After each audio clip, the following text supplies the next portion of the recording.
Hi everybody, this is Danna Cruzan, the Wolf Woman Entrepreneur.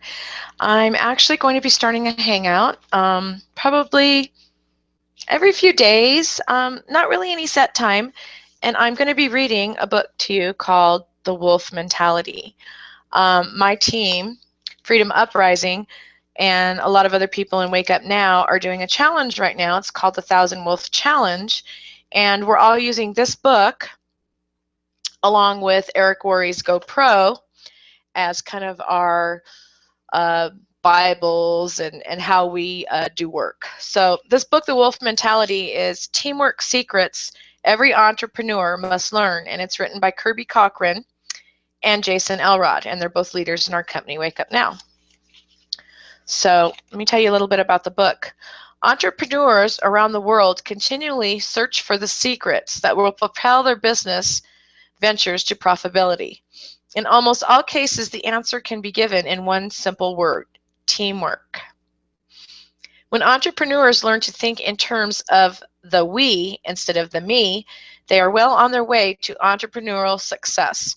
The ability to select, manage, and guide an entrepreneurial team is all part of becoming a teampreneur.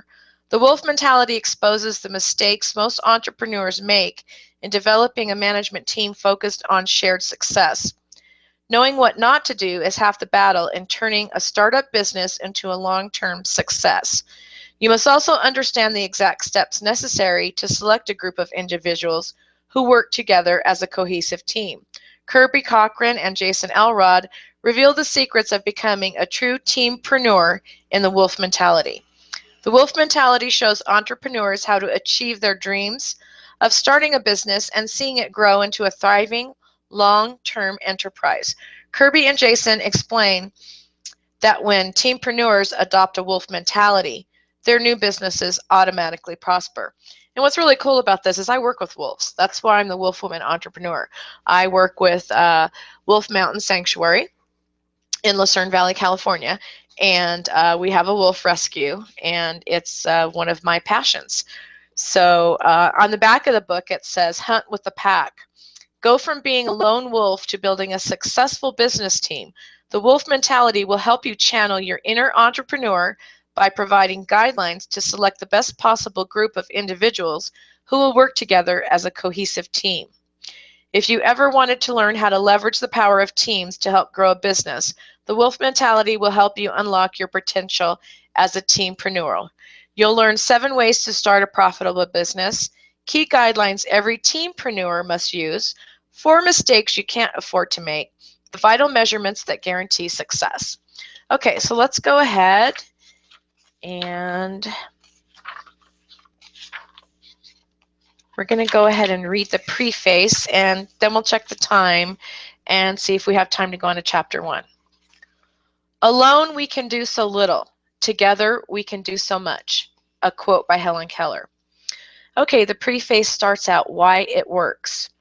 Kirby Cochran and Jason Elrod have been business partners and close personal friends for years. A little over a year ago, they were enjoying an afternoon of smoked brisket and chicken beside a stream coming out of the Wasatch Mountain Range. The sun was setting beyond the Cochran Mountains when a decision was made to put down on pen and paper the entrepreneur secrets that had literally changed their lives.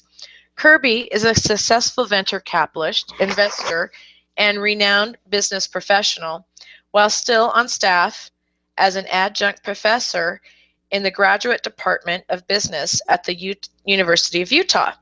He has been largely responsible for the funding of numerous small businesses, some of which became huge successful businesses earning over $100 million a year.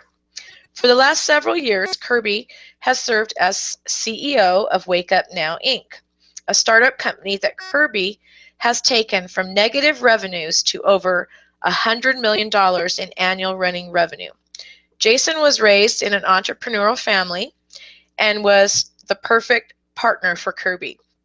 From an early age, Jason was taught the value of achieving success through hard work and committed efforts. His work ethic as one of the leaders of real estate development in the Western United States is a primary reason why Kirby chose Jason to serve as the president of Wake Up Now, Inc. His people skills and entrepreneurial experiences allowed Wake Up Now Inc. to transform itself from a small company with less than 5 employees into a worldwide social distribution network, or SDN, with hundreds of full-time employees and hundreds of thousands of customers. As Kirby and Jason were enjoying the late afternoon breeze blowing through the high pines, they were recounting the personal experiences that had been tipping points in their lives. Jason recounted his experience of competing as a member of a team in the dangerous Baja 1000 road race. Kirby then shared his experience of facing a deadly predator while fishing in the wilds of Alaska. Both of these harrowing episodes formed the foundation for this collaborative effort. As the sun faded over the mountains, Kirby suggested that they needed to share the secrets that had made their lives so meaningful and successful. It only took Jason a second to agree. It was only fair that they help other up-and-coming entrepreneurs grab a hold of the golden ring of success. The following 2 true stories are the reason this book was written. Each story has a unique application to the title of the book. If you want to experience success you might have only dreamed about, you need to understand and emulate what Kirby and Jason call the wolf mentality. The Baja 1000, as related by Jason Elrod. The third week of November is recognized by off-road fanatics as one of the most dangerous times of the year, and it's all because of a race known as the Baja 1000. Danger is literally right around the corner, with vehicles from every class, including motorcycles, dune buggies, trucks, and custom racing machines, all running side by side and tailgate to tailgate at over 100 miles per hour over the harshest terrain in North America. It all takes place over a course of 1,000 miles, starting at a location in Baja, Mexico. Millions of dollars of equipment all line up at the starting line, and soon they are on their way in a race that can mean injury, or even worse, death. Several years ago, I arrived in Ensenada, Mexico, as a part of a group of extreme thrill seekers. Racers are allowed to have a support team, which can include helicopters, spotters, and chase vehicles. I had been asked to participate in the Baja 1000 as a support member, acting as a spotter from the helicopter, notifying the driver of any danger ahead. Periodically, I would transfer to the chase vehicle and ride in the race car itself. That November, our team was committed to sponsoring Cameron Steele and Pete Soren and helping them reach the finish line and safely.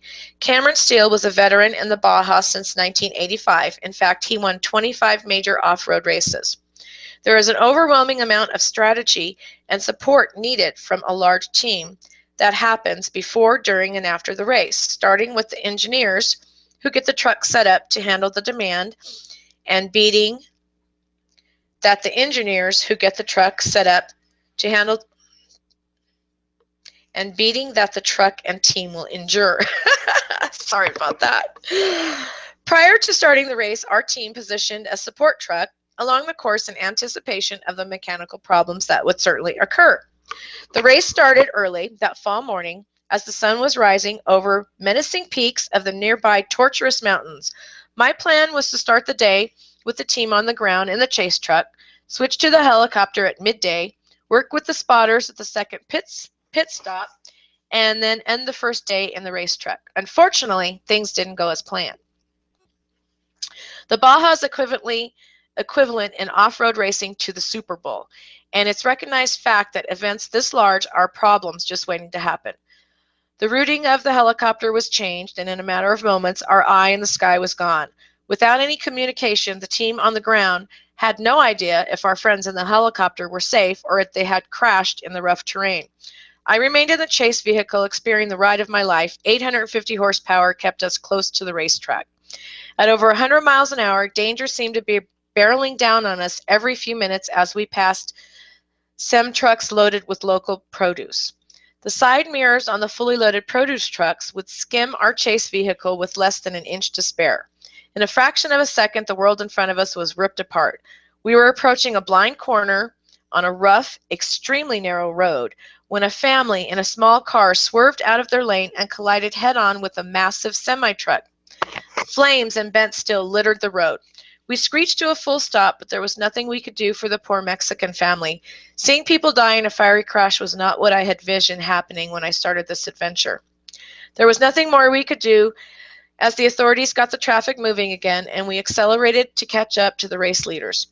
Reports of accidents and booby traps set up along the road occupied most of the radio communications. Spectators were booby trapping the course by digging holes, blocking river flow, or burying and hiding obstacles. Awareness of booby traps and course alterations are often part of the race day strategy and convey an advantage to the best prepared teams. As we continued to forge into the darkness, we received a call that the race truck had broken down. Pressing all 850 horsepower of our chase vehicle to the extreme, we rushed to meet with the race truck, where we unloaded the tools and parts that were needed to get the truck back in working order. It was 4 hours of blood, sweat, and tears, but the team was able to pull together to get the vehicle back in the race and remain in a position to win the whole thing. Suddenly, things went from bad to worse. Out of nowhere, we were pulled over by the Mexican police brandishing machine guns aimed at each of us. One of my teammates grabbed a handful of race shirts and hats and walked directly up to the officer in charge. Machine guns were lowered and the police left with their booty of shirts and race hats. We were just shy finishing the Baja 1000 when we received a call from the race truck that the transmission had failed. As a team, we were committed to finishing the race, but there was no way we were able to fix the transmission in time. That option just didn't exist. We all came together and decided that we would physically push the race vehicle half a mile across the finish line. We consulted with the race officials, and they said that as long as the truck crossed the line, it would count. Emotions were high, and after 1,000 miles of total concentrated teamwork, we crossed the finish line at La Paz, Mexico. The adventure ended successfully, and it was all because of a special bond called teamwork. Wow, that's really intense. I think I'm going to pause at this moment.